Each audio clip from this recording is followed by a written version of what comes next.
Hi అండి. నా పేరు డాక్టర్ గణేష్ పత్తి, కన్సల్టెంట్ ఎండోక్రాలజిస్ట్.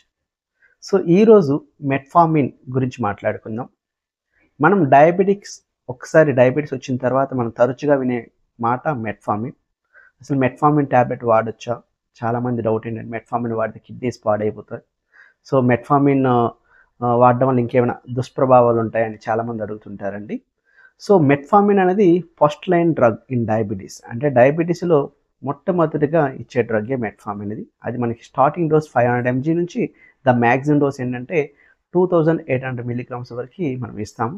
రొటీన్‌గా అప్ టు 2 గ్రామ్స్ వరకి మనం దాన్ని మెట్ఫార్మిన్ ఇవ్వచ్చు. సో, మెట్ఫార్మిన్ అనేది ఇన్సులిన్ రెసిస్టెన్స్‌ని తగ్గించడం ద్వారా షుగర్ వాల్యూస్‌ని కంట్రోల్ చేస్తుంటుంది. హెచ్‌బీ1సీ రిడక్షన్ చూసుకుంటే 0.8 to 1% హెచ్‌బీ1సీ రిడక్షన్ ఉంటుంది. అంటే దీన్ని హై ఎఫికసీ డ్రగ్‌గా మనం తీసుకుంటాము. రెండవ డౌట్ ఏంటంటే చాలామందికి సార్ మెట్ఫార్మిన్ వాడితే కిడ్నీ ప్రాబ్లమ్ వస్తుందా అనేది. సో, మెట్ఫార్మిన్ వాడడం వల్ల ఎటువంటి కిడ్నీ ప్రాబ్లమ్స్ కూడా రావు. కానీ కిడ్నీ పేషెంట్స్ మాత్రం మెట్ఫార్మిన్ వాడకూడదు. ఎందుకంటే మెట్ఫార్మిన్ వల్ల లాక్టిక్ ఎసిడోసిస్ అనే ఒక సైడ్ ఎఫెక్ట్ ఉంటుంది. సో, ఎవరికైతే వాళ్ళ ఈజీఎఫ్ఆర్ అంటే estimated glomerular filtration rate less than 30 అంటే 30 కన్నా తక్కువ ఉన్న వాళ్ళకి మెట్ఫార్మిన్ అనేది కంప్లీట్‌గా కాంట్రా ఇండికేటెడ్ అని చెప్తాం.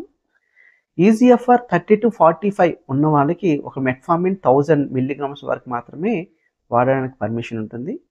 సో, అబోవ్ 45 ఉన్న వాళ్ళకి మాత్రమే మెట్ఫార్మిన్ అనేది 2000 to 2500 మిల్లీగ్రామ్స్ వరకు మనకి ఇవ్వచ్చు. సో, మెట్ఫార్మిన్ వల్ల ఎటువంటి కిడ్నీ ప్రాబ్లమ్ రాదు, కానీ కిడ్నీ ప్రాబ్లమ్ ఉన్న వాళ్ళు మెట్ఫార్మిన్ వాడేటప్పుడు జాగ్రత్తగా చూసుకోవాలండి. అది మోస్ట్ ఇంపార్టెంట్ థింగ్. సో, ఇంకా సైడ్ ఎఫెక్ట్స్ చూసుకుంటే లాక్టిక్ ఎసిడోసిస్ వల్ల, సో ఎస్పెషల్లీ ఐసీయూ పేషెంట్స్‌లో కూడాను ఈ ఎసిడోసిస్ వల్ల ప్రాబ్లమ్స్ వస్తాయి కాబట్టి ఇన్ పేషెంట్స్ వాళ్ళు కూడా మెట్ఫార్మిన్ మనం ఇవ్వము. సో, మెట్ఫార్మిన్ ఓన్లీ టైప్ 2 డయాబెటిస్‌లోనే ఇవ్వాలా? లేక అదర్ డయాబెటిస్‌లో ఇవ్వాలని చూసుకుంటే కామన్‌గా మనం టైప్ 2 డయాబెటిస్ వింటాం. టైప్ 2 డయాబెటిస్‌లో metformin is the first choice drug. అలానే వీటితో పాటు ప్రెగ్నెన్సీలో డయాబెటిస్ వస్తాయి. అంటే గెస్టేషనల్ డయాబెటిస్ మెలిటస్‌లో కూడా మనం మెట్ఫార్మిన్ ఇస్తాము.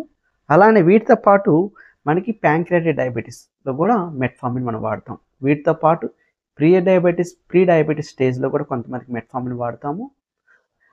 ఇంకా అంటే పీసీఓడీ ఉన్న వాళ్ళకి, ఎవరికైతే ప్రెగ్నెన్సీ ప్లాన్ చేస్తున్నా, లేకపోతే పీసీఓడీ ఉన్న వాళ్ళకి మనకి especially sugar value more than fasting blood sugar 100 దాటినా కూడా వాళ్ళకి మెట్ఫార్మిన్ సజెస్ట్ చేస్తామండి.